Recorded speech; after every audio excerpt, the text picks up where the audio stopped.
श्री राम से रावण ने कौन सी विचित्र दक्षिणा मांगी। पुरोहित रावण की दक्षिणा। एक अद्भुत भाव विभोर करने वाला प्रसंग। जय श्री राम। दोस्तों, रावण केवल शिव भक्त, विद्वान एवं वीर ही नहीं, अति मानववादी भी था। उसे भविष्य का पता था। वह जानता था कि श्री राम से जीत पाना उसके लिए असंभव है। जब श्री राम ने खरदूषण का सहज ही वध कर दिया, तब तुलसीकृत मानस में भी रावण के मन भाव लिखे हैं। खरदूषण मोह संबलवंता, तिन्ही को मरही बिनु भगवंता। भगवान श्री राम ने रामेश्वरम में जब शिवलिंग की स्थापना की, तब आचार्य के लिए रावण को निमंत्रित किया था। रावण ने उस निमंत्रण को स्वीकार किया और उस अनुष्ठान का आचार्य बना। रावण त्रिकाल ज्ञाता था। उसे पता था कि उसकी मृत्यु सिर्फ श्री राम के हाथों लिखी है। वह श्री राम से कुछ भी दक्षिणा मांग सकता था, लेकिन क्या आप जानते हैं कि उसने क्या विचित्र दक्षिणा मांगी होगी? आइए जानते हैं इस लेख में। रावण केवल शिव भक्त, विद्वान एवं वीर ही नहीं था, बल्कि उसे भविष्य का भी पता था। वह जानता था कि राम से जीत पाना उसके लिए असंभव था। जामवंत जी को आचार्य का निमंत्रण देने के लिए लंका भेजा गया। जामवंत जी दीर्घाकार थे। आकार में वे कुंभकर्ण से तनिक ही छोटे थे। इस बार राम ने बुद्ध प्रबुद्ध, भयानक और वृहद आकार जामवंत को भेजा है। पहले हनुमान, फिर अंगद और अब जामवंत। ये भयानक समाचार विद्युत वेग की भांति पूरे नगर में फैल गया। इस घबराहट से सबके हृदय की धड़कनें लगभग बैठ सी गई। निश्चित रूप से जामवंत देखने में हनुमान और अंगद से अधिक ही भयावह थे। सागर सेतु लंका का मार्ग प्राय सुनसान मिला। कहीं कहीं पर कोई मिला भी तो वे मारे डर के बिना पूछे ही राजपथ की ओर संकेत कर देते थे। बोलने का किसी में साहस नहीं था। प्रहरी भी हाथ जोड़कर मार्ग दिखा रहे थे। इस प्रकार जामवंत को किसी से कुछ पूछना नहीं पड़ा। ये समाचार द्वारपाल ने लगभग दौड़कर रावण तक पहुंचाया। स्वयं रावण उन्हें राज दरबार तक लेने आए। रावण को अभिवादन का उपक्रम करते देख जामवंत ने मुस्कुराते हुए कहा कि मैं अभिनंदन का पात्र नहीं हूँ। मैं वनवासी राम का दूत बनकर आया हूँ। उन्होंने आपको सादर प्रणाम कहा है। रावण ने सविनय कहा, आप हमारे पितामह के भाई हैं। इस नाते आप हमारे पूज्य हैं। आप कृपया आसन ग्रहण करें। यदि आप मेरा निवेदन स्वीकार कर लेंगे, तभी संभवतः मैं भी आपका संदेश सावधानी से सुन सकूंगा। मुझे कोई आपत्ति नहीं। उन्होंने आसन ग्रहण किया। रावण ने भी अपना स्थान ग्रहण किया। तदुपरांत जामवंत ने पुनः सुनाया कि वनवासी राम ने आपको प्रणाम कहा है। वे सागर सेतु निर्माण उपरांत अब यथाशीघ्र महेश्वर विग्रह की स्थापना करना चाहते हैं। इस अनुष्ठान को संपन्न कराने के लिए उन्होंने ब्राह्मण वेदों के ज्ञाता और शिव भक्त रावण को आचार्य पद पर वरण करने की इच्छा प्रकट की है। मैं उनकी ओर से आपको आमंत्रित करने आया हूँ। इसके उपरांत रावण ने मुस्कान भरे स्वर में पूछ ही लिया कि क्या राम द्वारा महेश्वर विग्रह स्थापना लंका विजय की कामना से किया जा रहा है? बिल्कुल ठीक। श्री राम की महेश्वर के चरणों में पूर्ण भक्ति है। रावण आंख टरेरते हुए गुराया, अत्यंत दृष्टता, नितांत निर्लज। लंकेश्वर ऐसा प्रस्ताव कभी भी स्वीकार नहीं करेंगे। तुम्हें किसने मध्यस्थता करने को कहा? लंकेश ने कठोर स्वर में फटकार दिया। जीवन में प्रथम बार किसी ने रावण को ब्राह्मण माना है और आचार्य बनने योग्य जाना है। क्या रावण इतना अधिक मूर्ख कहलाना चाहेगा कि वह भारतवर्ष के प्रथम प्रशंसित महर्षि पुलस्त्य के सगे भाई महर्षि वशिष्ठ के यजमान का आमंत्रण और अपने आराध्य की स्थापना हेतु आचार्य पद अस्वीकार कर दिया? लेकिन हाँ, ये जांच तो नितांत आवश्यक है ही कि जब वनवासी राम ने इतना बड़ा आचार्य पद पर पदस्थ होने हेतु आमंत्रित किया है, तब वह भी यजमान पद हेतु उचित अधिकारी है भी अथवा नहीं। जामवंत जी, आप जानते ही हैं कि त्रिभुवन विजय अपने इस शत्रु की लंकापुरी में आप पधारे हैं। यदि हम आपको यहाँ बंदी बना ले और आपको यहाँ से लौटने ना दे, तो आप क्या करेंगे? जामवंत खुलकर हंसे। मुझे निरुद्ध करने की शक्ति समस्त लंका के दानवों के संयुक्त प्रयास में नहीं है, किंतु मुझे किसी भी प्रकार की कोई विद्वत्ता प्रकट करने की ना तो अनुमति है और न ही आवश्यकता। ध्यान रहे, मैं अभी एक ऐसे उपकरण के साथ यहाँ विद्यमान हूँ जिसके माध्यम से धनुर्धारी लक्ष्मण ये दृश्य वार्ता स्पष्ट रूप से देख सुन रहे हैं। जब मैं वहां से चलने लगा था, तभी धनुर्धर लक्ष्मण ने पाशुपतास्त्र निकालकर संधान कर लिया है और मुझसे कहा है कि जामवंत रावण से कह देना कि यदि आप में से किसी ने भी मेरा विरोध प्रकट करने की चेष्टा की, तो यह पाशुपतास्त्र समस्त दानव कुल के सहार का संकल्प लेकर तुरंत छूट जाएगा। इस कारण भलाई इसी में है कि आप मुझे उचित प्रत्युत्तर के साथ सकुशल और आदर सहित धनुर्धर लक्ष्मण के दृष्टिपथ तक वापस पहुंचाने की व्यवस्था करें। वहां उपस्थित दानवगण भयभीत हो गए। प्रहस्त का शरीर पसीने से लथपथ हो गया, लंकेश तक कांप उठे।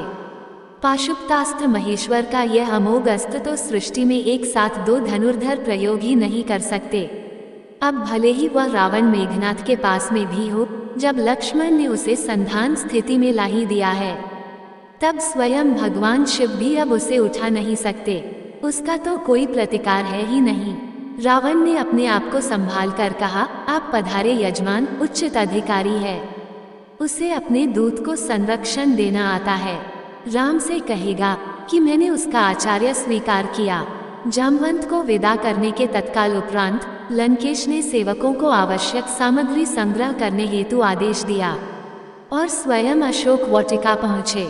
जो आवश्यक उपकरण यजमान उपलब्ध न कर सके, उसे जुटाना आचार्य का परम कर्तव्य होता है। रावण जानता है कि वनवासी राम के पास क्या है और क्या होना चाहिए। अशोक उद्यान पहुंचते ही रावण ने सीता से कहा कि राम लंका की कामना से समुद्र तट पर महेश्वर लिंग विग्रह की स्थापना करने जा रहे हैं और रावण को आचार्य वर्ण किया है। यजमान का अनुष्ठान पूर्ण हो, ये दायित्व आचार्य का भी होता है। तुम्हें विदित है कि अर्धांगिनी के बिना गृहस्थ के सभी अनुष्ठान अपूर्ण रहते हैं। विमान आ रहा है, उस पर बैठ जाना। ध्यान रहे कि तुम वहां भी रावण के अधीन ही रहोगी। अनुष्ठान समापन उपरांत यहाँ आने के लिए विमान पर पुनः बैठ जाना। स्वामी का आचार्य अर्थात स्वयं का आचार्य ये जान जानकी जी ने दोनों हाथ जोड़कर मस्तक झुका दिया। स्वस्थ कंठ से सौभाग्यवती भव कहते हुए रावण ने दोनों हाथ उठाकर भरपूर आशीर्वाद दिया। सीता और अन्य आवश्यक उपकरण सहित रावण आकाश मार्ग से समुद्र तट पर उतरा। आदेश मिलने पर आना कहकर सीता को उसने विमान में ही छोड़ा और स्वयं राम के सम्मुख पहुंचा। जामवंत से संदेश पाकर भाई, मित्र और सेना सहित श्री राम स्वागत सत्कार हेतु पहले से ही तत्पर थे। सम्मुख होते ही वनवासी राम, सुग्रीव ही नहीं, विभीषण की भी उसने उपेक्षा कर दी, जैसे वे वहां हो ही नहीं। भूमि शोधन के उपरांत रावण आचार्य ने कहा कि यजमान अर्धांगिनी कहाँ हैं, उन्हें यथास्थान आसन दें। श्री राम ने मस्तक झुकाते हुए हाथ जोड़कर अत्यंत विनम्र स्वर से प्रार्थना की कि यदि यजमान अगर असमर्थ हो तो योग आचार्य सर्वोत्कृष्ट विकल्प के अभाव में अन्य समकक्ष विकल्प से भी तो अनुष्ठान संपादन करा सकते हैं। तब रावण आचार्य ने कहा, किंतु अन्य विकल्प के अभाव में ऐसा संभव है, प्रमुख विकल्प के अभाव में नहीं। यदि तुम अविवाहित, विधुर अथवा परित्यक्ता होते तो संभव था। इन सब के अतिरिक्त तुम सन्यासी भी नहीं हो और पत्नीहीन वानप्रस्थ का भी तुमने व्रत नहीं लिया है। इन परिस्थितियों में पत्नी रहित अनुष्ठान तुम कैसे कर सकते हो? श्री राम ने मुस्कुराते हुए कहा, इसका कोई उपाय है आचार्य? रावण आचार्य ने कहा, अवश्य, लेकिन आचार्य आवश्यक साधन उपकरण अनुष्ठान उपरांत वापस ले जाते हैं। स्वीकार हो तो किसी को भेज दो। सागर सन्निकट पुष्पक विमान में यजमान पत्नी विराजमान है। श्री राम ने हाथ जोड़कर मस्तक झुकाते हुए मौन भाव से इस सर्वश्रेष्ठ युक्ति को स्वीकार किया। श्री राम के आदेश के परिपालन में विभीषण मंत्रियों सहित पुष्पक विमान तक गए और सीता सहित लौटे। यजमान आचार्य के इस आदेश का वैदेही ने पालन किया। गणपति पूजन, कलश स्थापना और नवग्रह पूजन उपरांत आचार्य ने पूछा, लिंग विग्रह? यजमान ने निवेदन किया कि उसे लेने गत रात्रि के प्रथम प्रहर से पवन पुत्र कैलाश गए हुए हैं, अभी तक लौटे नहीं है, आते ही होंगे। आचार्य ने आदेश दे दिया, विलंब नहीं किया जा सकता, उत्तम मुहूर्त उपस्थित है, इसलिए अविलंब न करें यजमान। बालू का लिंग विग्रह स्वयं बना लें। जनक नंदिनी ने स्वयं के करकमल से समुद्र तट की आर्द्र रेणुका से आचार्य के निर्देश अनुसार यथेष्ट लिंग विग्रह निर्मित किया। यजमान द्वारा रेणुका का आधार पीठ बनाया गया। श्री सीताराम ने वही महेश्वर लिंग विग्रह स्थापित किया। आचार्य ने परिपूर्ण विधि विधान के साथ अनुष्ठान संपन्न कराया। अब आती है बारी आचार्य की दक्षिणा की। श्री राम ने पूछा, आपकी दक्षिणा आचार्य? पुनः एक बार सभी को चौंका दिया आचार्य के शब्दों ने। रावण आचार्य ने कहा, घबराओ नहीं यजमान, स्वर्णपुरी के स्वामी की दक्षिणा संपत्ति नहीं हो सकती। आचार्य जानते हैं कि उनका यजमान वर्तमान में वनवासी है, लेकिन फिर भी राम अपने आचार्य की जो भी मांग हो उसे पूर्ण करने की प्रतिज्ञा करते हैं। रावण ने कहा, आचार्य जब मृत्यु शया ग्रहण करें तब यजमान सम्मुख उपस्थित रहे। आचार्य ने अपनी दक्षिणा मांगी। ऐसा ही होगा आचार्य, यजमान ने वचन दिया और समय आने पर निभाया भी। रघुकुल रीति सदा चली आई, प्राण जाए पर वचन ना जाए। ये दृश्य वार्ता देख सुनकर सभा में उपस्थित समस्त जन समुदाय के नैना अभिराम प्रेम अश्रु जल से भर गए। सभी ने एक साथ एक स्वर से सच्ची श्रद्धा के साथ इस अद्भुत आचार्य को प्रणाम किया। रावण जैसे भविष्य दृष्टा ने जो दक्षिणा मांगी, उससे बड़ी दक्षिणा क्या हो सकती थी। जो रावण यज्ञ कार्य पूरा करने हेतु राम की बंदी पत्नी को शत्रु के समक्ष प्रस्तुत कर सकता है, वह राम से लौट जाने की दक्षिणा कैसे मांग सकता है। बहुत कुछ हो सकता था। काश प्रभु राम को वनवास ना होता, काश माता सीता वन ना जाती, किंतु ये धरती तो है ही पाप भुगतने वालों के लिए, और जो यहाँ आया है उसे अपने पाप भुगतने होंगे। और इसलिए रावण जैसा पापी लंका का स्वामी तो हो सकता है, लेकिन देवलोक का नहीं। वह तपस्वी रावण जिसे मिला था ब्रह्मा से विद्वता और अमरता का वरदान, जिसने शिव भक्ति से पाया शक्ति का वरदान, चारों वेदों का ज्ञाता, ज्योतिष का पारंगत, अपने घर की वास्तु शांति हेतु आचार्य रूप में जिसे भगवान शंकर ने किया आमंत्रित। शिव भक्त रावण रामेश्वरम में शिवलिंग पूजा हेतु अपने शत्रु प्रभु राम का जिसने स्वीकार किया निमंत्रण। आयुर्वेद, रसायन और कई प्रकार की जानकारी, विधियां, अस्त्र शास्त्र तथा मंत्र की सिद्धियां। शिव तांडव स्तोत्र का महान कवि, अग्निबाण ब्रह्मास्त्र ही नहीं, जिसे देखते ही दरबार में राम भक्त हनुमान भी एक बार मुग्ध हो बोल उठे थे। राक्षस राजस्य सर्वलक्षण युक्त, काश रामानुज लक्ष्मण ने सूर्पनखा की नाक ना काटी होती। काश रावण के मन में सूर्पनखा के प्रति अगाध प्रेम ना होता। गर बदला लेने के लिए सूर्पनखा ने रावण को ना उकसाया होता, तो रावण के मन में सीता हरण का ख्याल कभी ना आया होता। इस तरह रावण में अधर्म बलवान ना होता तो देवलोक का भी स्वामी रावण ही होता।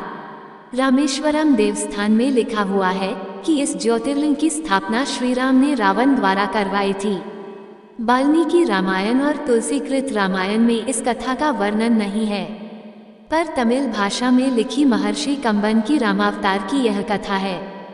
तमिल में रामायण को रामावतारम के रूप में जाना जाता है, जिसे तमिल कवि कंबन ने 12वीं शताब्दी के दौरान लिखा था। ये कथा हमें बहुत कुछ सिखाती है। तो दोस्तों, प्रेम से बोलिए जय श्री राम। तो दोस्तों, आपने आज के इस वीडियो से क्या सीखा, और दोस्तों आपको ये कहानी कैसी लगी, कृपया कमेंट करके जरूर बताएं।